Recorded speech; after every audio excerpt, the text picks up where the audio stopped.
भक्ति देने वाली ये शिव कथा आप और हम श्रवण करने के लिए विराजमान है। तेरी कृपा बिना ना हिले एक भी लेते सांस, तेरी कृपा से बखान क्या करूं मैं लाखों के ढेर का, चपटी बहुत में खजाना कुबेरा। हे गंगाधार मुक्ति द्वार ओमकार तू, भोले ओमकार तू, आयो शरण तिहारी शंभु तार तार तू। बखान क्या करूं मैं लाखों के ढेर का, चपटी बहुत में खजाना कुबेर का। हे गंगाधार मुक्ति ओमकार तू, भोले ओमकार तू, आयो शरण तिहारी शंभु तार तार तू। शिव की कृपा हो तो ही ये 24,000 श्लोकों का अपार समुद्र शिव महापुराण श्रवण करने का सौभाग्य प्राप्त हो पाता है। कहीं अपने जीवन का कोई पुण्य, कहीं कोई अपने जीवन का सत्कर्म। कल कथा में कहा था देवराज ब्राह्मण की माता का कोई पुण्य,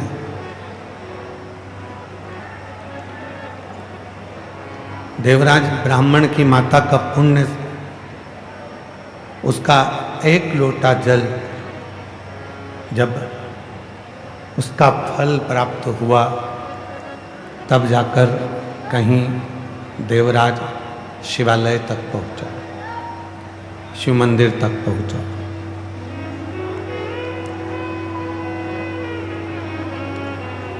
अपने भी जीवन का कोई पुण्य प्रबल होता है, अपने भी जीवन का कोई पुण्य सामने प्रकट होता है, तब जाकर शिव महापुराण की कथा में कोई पहुंच पाता है। शिव तक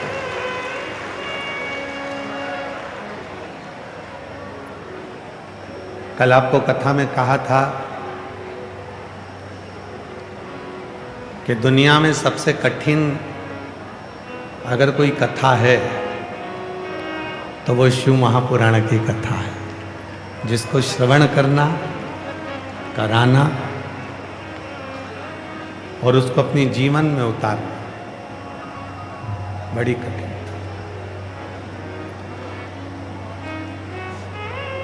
वो तो आप लोगों का भाग्य अच्छा है जो आज कथा का दूसरा दिन भी आपको श्रवण करने का सौभाग्य प्राप्त हो गया।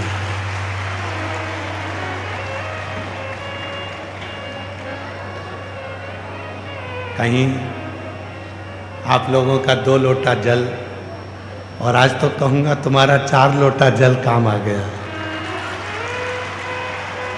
दिल्ली वाले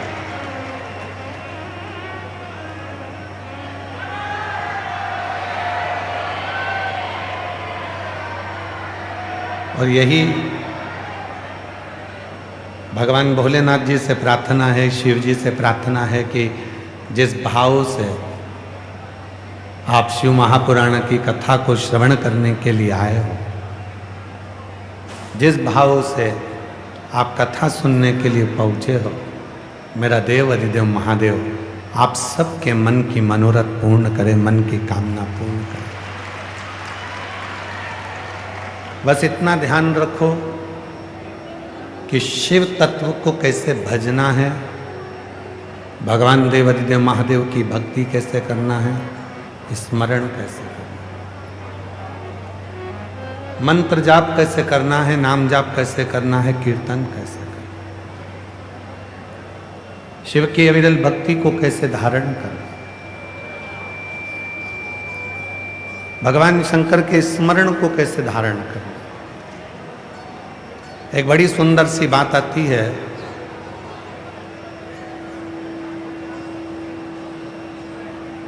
एक स्कूल में और एक क्लास में बहुत सारे बच्चे पढ़ते हैं।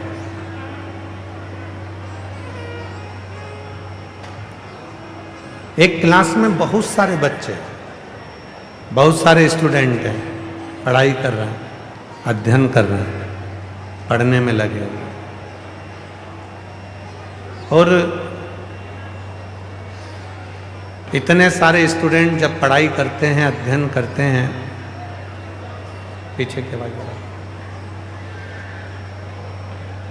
बहुत सारे स्टूडेंट जब पढ़ाई करते हैं, अध्ययन करते हैं, और बहुत सारी बच्चे जब पढ़ाई कर रहे होते हैं, अध्ययन कर रहे होते हैं, तो उसमें से कुछ ही बच्चे ऐसे होते हैं जो अव्वल आते हैं, आगे निकल जाते हैं और उनका परसेंटेज बहुत अच्छा हो जाता है। कुछ ही बच्चे, पढ़ाई सबने करी है, अध्ययन सबने करा है, सब पढ़े, सब उसी क्लास में हैं, एक ही क्लास में अध्ययन कर रहे हैं, एक ही क्लास में पढ़ाई कर रहे हैं, और बहुत सारे बच्चे पढ़ने में लगे हुए हैं, पर कोई कोई बच्चा ऐसा होता है जिसका परसेंट अच्छा आ जाता है और वो अव्वल निकल जाता है। उसी तरह शिव महापुराण की कथा में भी बहुत लाखों भक्त पहुँचते हैं। शिव जी के मंदिर में भी एक लोटा जल चढ़ाने के लिए लाखों लाखों शिव भक्त पहुँचते हैं। शिव जी के मंदिर में जाकर सफाई भी करते हैं, झाड़ू भी लगाते हैं, पोछा भी लगाते हैं, शिव जी की सेवा भी करते हैं। पर इतने स्टूडेंट में, इतने सारे बच्चों में, इतने सारे स्टूडेंट में कोई कोई एक आध बच्चा ऐसा होता है, कुछ कुछ बच्चे ऐसे होते हैं जो अव्वल निकल जाते हैं। उसी तरह जब शिव के मंदिर में हम झाड़ू लगाते हैं, पोछा लगाते हैं, शिव जी की कथा को श्रवण करते हैं, भगवान शंकर की कथा में पहुँचते हैं, तो कोई कोई इन शिव भक्तों में ऐसा होता है जिसके हृदय में शिव बसा होता है और वो भगवान शंकर की अविरल भक्ति को प्राप्त कर लेगा। शिव की भक्ति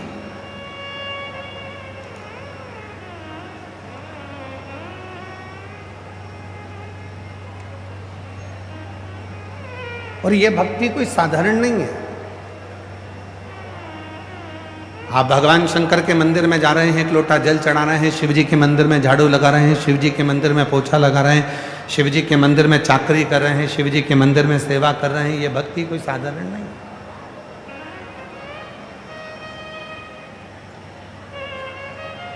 शिव साधना में डूबना, भगवान शंकर के विरल भक्ति को धारण करना कोई साधारण।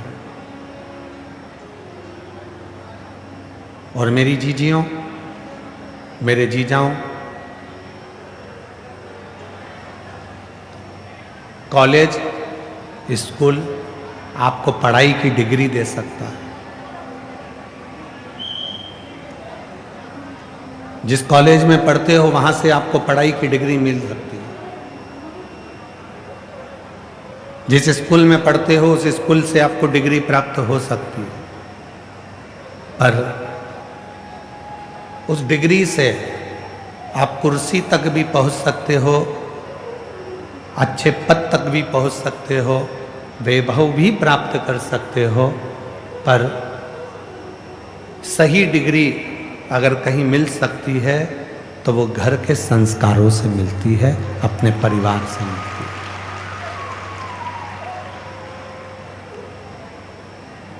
एक श्रेष्ठ डिग्री बहुत ऊंचे औहदे पर पहुंच गए, बहुत ऊंची कुर्सी पर पहुंच गए, बहुत ऊंचे पद पर पहुंच गए, बहुत ऊंचे औहदे पर पहुंच गए, कुर्सी पर पहुंच गए, पद पर पहुंच गए, तुम बहुत बड़े ऑफिसर भी बन गए और बहुत बड़े आप वैभवशाली भी बन गए, और यदि आप में नम्रता नहीं है, आप में मिठास नहीं है, शुद्ध हृदय में भाव नहीं है, तो वो फिर पद, वो कुर्सी भी किसी काम की नहीं होती।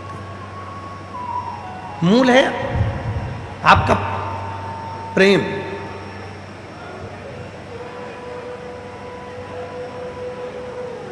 मूल है। एक बड़ी सुंदर सा प्रसंग शिव महापुराण में श्रवण करने को मिलता है हमारा।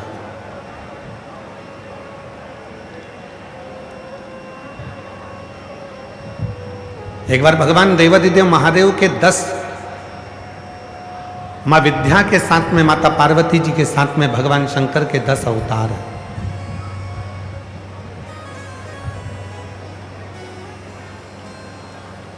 और शिव जी के उन 10 अवतार में एक अवतार भगवान शंकर का हुआ है महाकाल, और माता पार्वती का एक अवतार हुआ है महाकाली। शिव जी को महाकाल कहा गया, पार्वती जी को महाकाली कहा गया। ऐसे 10 अवतार भगवान शंकर के माता पार्वती जी के साथ, जैसे शिव बगला बने तो माता पार्वती बगला मुखी बनी, शिव मातंग बने तो पार्वती जी मातंगी बनी, शिव ध्रुमवान बने तो माता पार्वती ध्रुमावती बनी, शिव कमल बने तो पार्वती जी कमला बनी। ऐसे शिव जी के माता पार्वती जी के साथ में 10 अवतार अलग अलग हुए हैं। और वो जो 10 अवतार हैं जो भगवान शंकर ने माता पार्वती जी के साथ लिए हैं, वो जनमानस के कल्याण के लिए, संपूर्ण जगत के उद्धार के लिए, संपूर्ण जगत के कल्याण के लिए। उसमें से एक अवतार है भगवान शंकर का महाकाल अवतार। उसमें माता पार्वती महाकाली बनी है।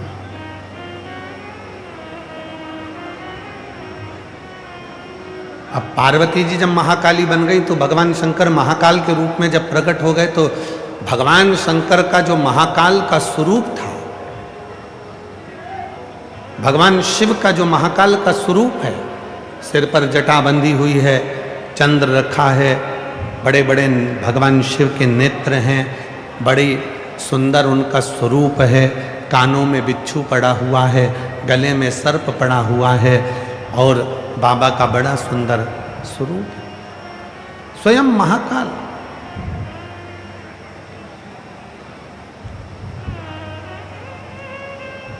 और उसी स्वरूप के साथ में अगर प्रकट हुई तो माता महाकाली, महाकाली प्रकट हो गई। अब भगवान शंकर तो जनमानस के कल्याण के लिए रूप धरकर आ गए। इतने में शंकर भगवान ने पार्वती जी से कहा, पार्वती तू महाकाली बन गई, तू महाकाली बन गई। अब पार्वती, जब तू महाकाली बन गई है तो मैं तेरे से पूछूं कि तू महाकाली बनकर रहेगी कहां? तो कहां महाकाली बनकर रहेगी? पार्वती जी ने कहा भोलेनाथ जी से, बाबा जैसे आप मंदिर में निवास करते हो वैसे मैं मंदिर में निवास करूंगी, जैसे आप जनमानस का कल्याण करते हो वैसे मैं जनमानस का कल्याण करूंगा। तो पार्वती जी की बात सुनकर भगवान शिव ने कहा, पार्वती मेरी एक इच्छा है, जरा ध्यान लगाना इस कथा पर। पार्वती मेरी एक इच्छा है। तो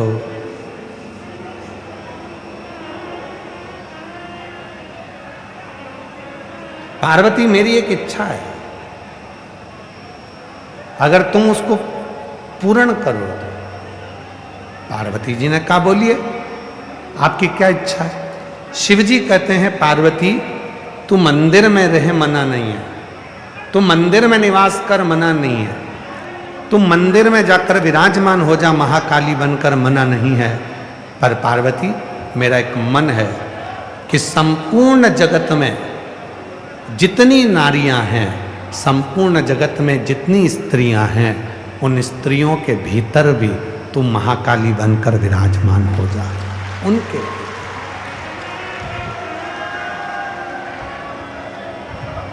पार्वती जी ने कहा कि प्रभु मैं महाकाली बनकर संपूर्ण जगत की नारियों में विराजमान हो जाऊंगी, संपूर्ण जगत की स्त्रियों में मैं महाकाली बनकर विराजमान हो जाऊंगी, पर इसका लाभ क्या होगा?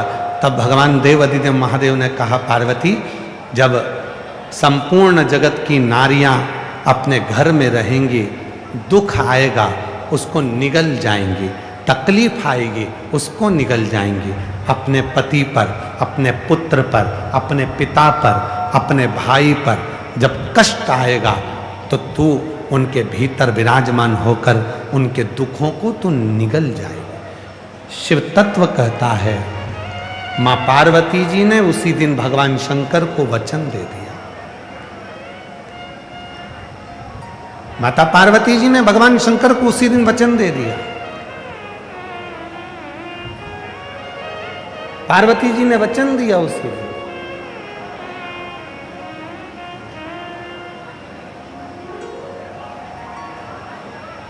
हमारे बीच में आस्था चैनल के सीईओ आदरणीय जोशी जी और माननीय तिजारावाला जी पधारे हैं। साधुता है आपको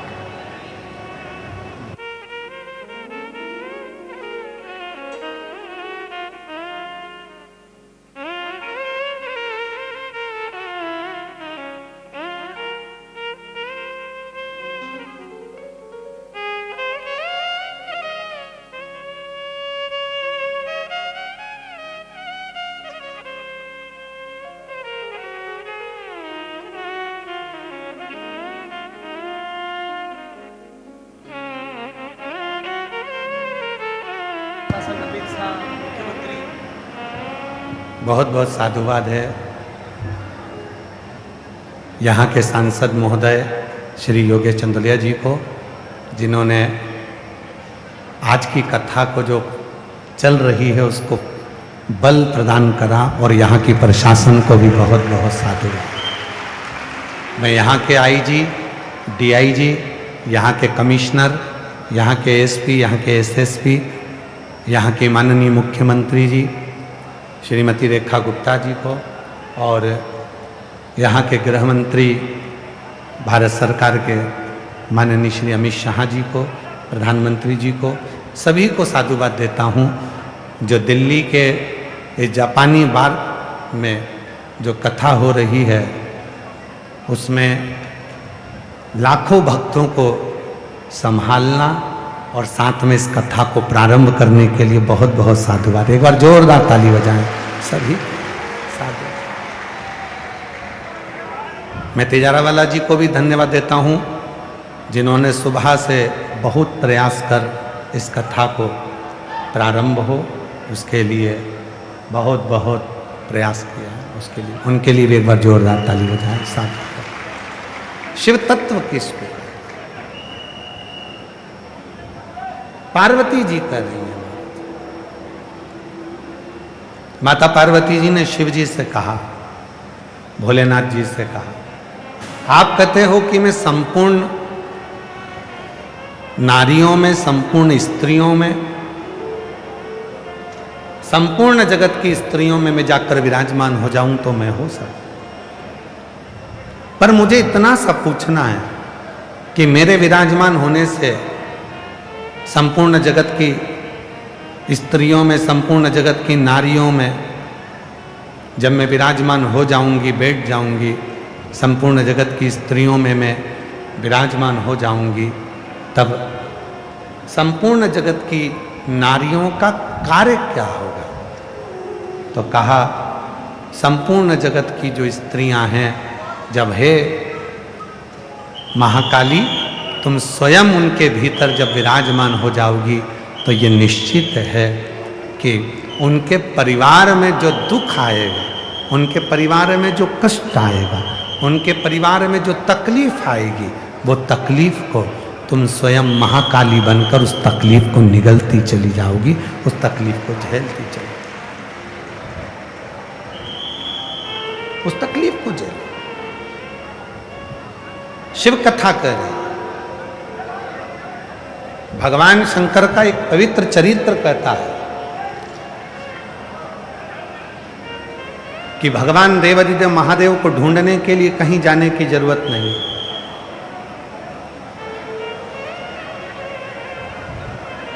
कोई कहे कि वो वहां मिलेगा, कोई कहे कि वो वहां मिलेगा, कोई कहे कि वो वहां मिलेगा, कहीं ढूंढने जाने की जरूरत नहीं है। अगर मेरे भोले बाबा को ढूंढना है तो आप अपने भीतर ढूंढने का प्रयास करो, मेरा शंकर तुम्हारे भीतर विराजमान।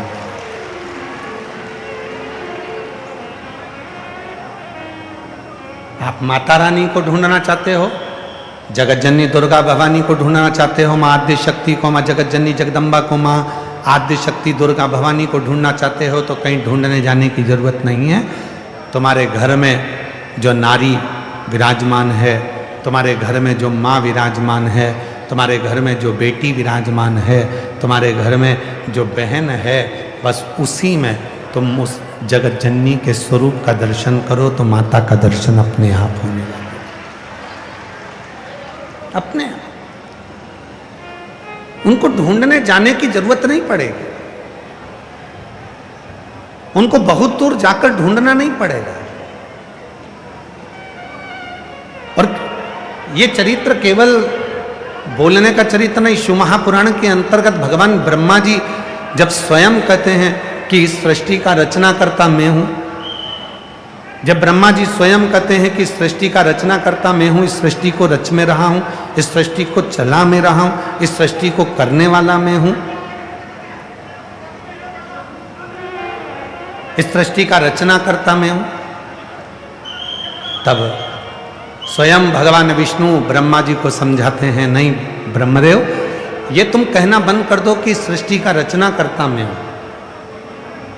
तुम ये कहना बंद कर दो कि सृष्टि की रचना मैं कर रहा हूं। तुम ये कहना बंद कर दो कि सृष्टि को मैं दे रहा हूं। नहीं नहीं, भगवान विष्णु ने कहा इस सृष्टि को अगर कोई दे रहा है, इस सृष्टि की कोई रचना कर रहा है, इस सृष्टि को कोई संचालित कर रहा है, तो वो स्वयं देव अधिदेव महादेव संचालित कर रहे हैं और रचना कर रहे हैं।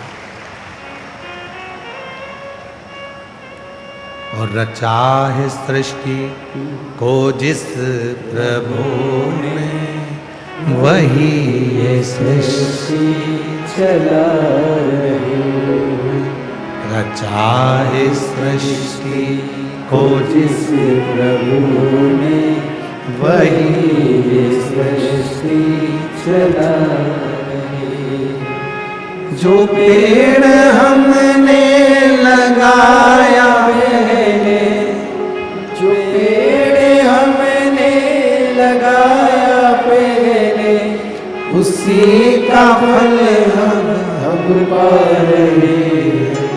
रचा है सृष्टि को जिस प्रभु ने, वही सृष्टि चला रही। रचा है सृष्टि को जिस प्रभु ने, वही सृष्टि चला रही। जो पेड़ हमने लगाया पहले, जो पेड़ हमने लगाया पहले, उसी का फल हम पा रहे।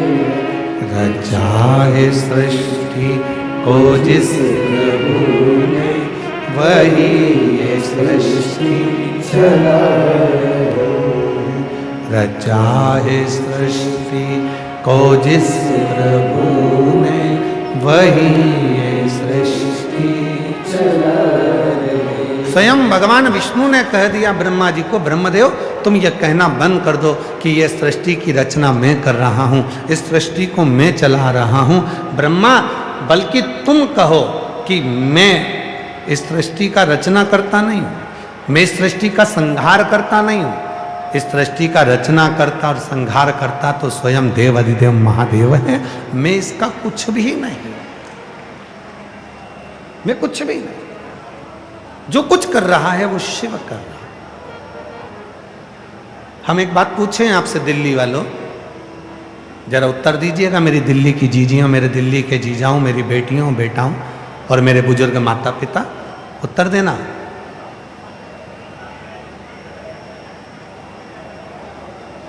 आम का वृक्ष इतना बड़ा होता है, मौसम्बी का वृक्ष बड़ा होता है, इमली का वृक्ष बड़ा होता है, खजूर का पौधा, खजूर का वृक्ष बड़ा होता है, पर उसका बीज कितना बड़ा होता है? छोटा सा। एक छोटा सा बीज एक बड़े पेड़ को बना देता है, एक बड़े वृक्ष को बना देता है। एक छोटा सा बीज एक बड़े वृक्ष का निर्माण कर देता है। उसी तरह हमारा छोटा सा पुण्य हमारे पूरे जीवन को सार्थक बना देता है। एक छोटा सा पुण्य, भूखे को भोजन, प्यासे को पानी, जय बाबा बरदानी। क्या प्रेरणा देता है कि हमने अपनी जिंदगी में अगर छोटा सा भी पुण्य करा तो वो एक बड़ा वृक्ष बन जाता, बड़ा। और एक हमने जिंदगी में थोड़ा सा भी पाप किया तो वो पाप भी बड़ा बन जाता। हमने पहले भी कथा में कहा, गुस्सा आया, क्रोध आया, बहुत तेज गुस्सा आया, अंदर गए, तलवार लेकर आ गए, चक्कू लेकर आ गए, बंदूक लेकर आ गए और किसी को मार दिया।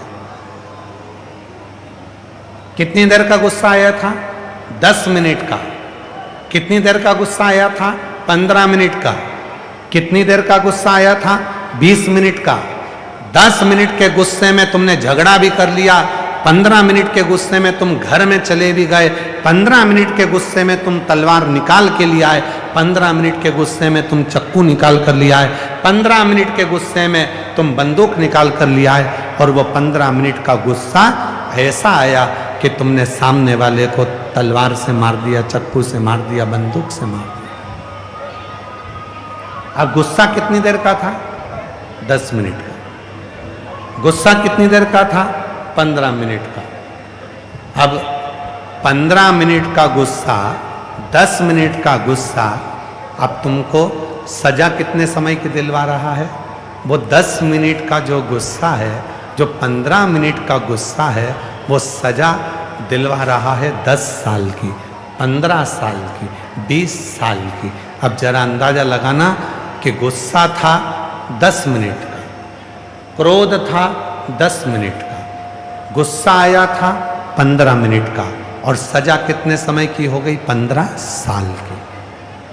छोटा सा पाप हमें एक बड़ा वृक्ष बना देता, पाप का वृक्ष। छोटा सा पुण्य एक बड़ा वृक्ष बना देता है सत्कर्म का, छोटा सा। इसीलिए शिव महापुराण की कथा आपको बार बार कहती है कि मत बुरे कर्म कर वरना पछताएगा, भगवान की आंखों से तू बच नहीं पाएगा, तू बच नहीं पाएगा। अरे ओ अज्ञानी मत करना, अरे ओ अज्ञानी मत करना। जितने बैठे हैं सब साथ में बोलो, तेरे कर्म का फल भी तू ही पाएगा, जैसा किया तूने तेरे आगे आएगा। मत बुरे कर्म कर बंदे वरना पछताएगा, भगवान की आंखों से तू बच नहीं पाएगा, तू बच नहीं पाएगा। अरे ओ अज्ञानी मत करना नादानी, अरे ओ अज्ञानी मत करना नादानी। एक छोटा सा बीज बड़ा वृक्ष बन जाता है, एक छोटा सा बीज बड़ा पेड़ बन जाता है। उसी तरह एक छोटा सा बीज जब बड़ा पेड़ बनता है, एक छोटा सा बीज जब बड़ा वृक्ष बनता है, उसी तरह हमारा छोटा सा पुण्य हमें हमारी मंजिल तक बड़े वृक्ष के रूप में पहुंचा देता है। छोटा सा थोड़ा सा सत्कर्म हमें अपनी मंजिल तक पहुंचा देता। शिव कथा कर रहे हैं, भगवान शंकर का चरित्र कर रहा है। ब्रह्मा जी को समझाया भगवान विष्णु ने कि तुम ये कहना बंद कर दो कि ये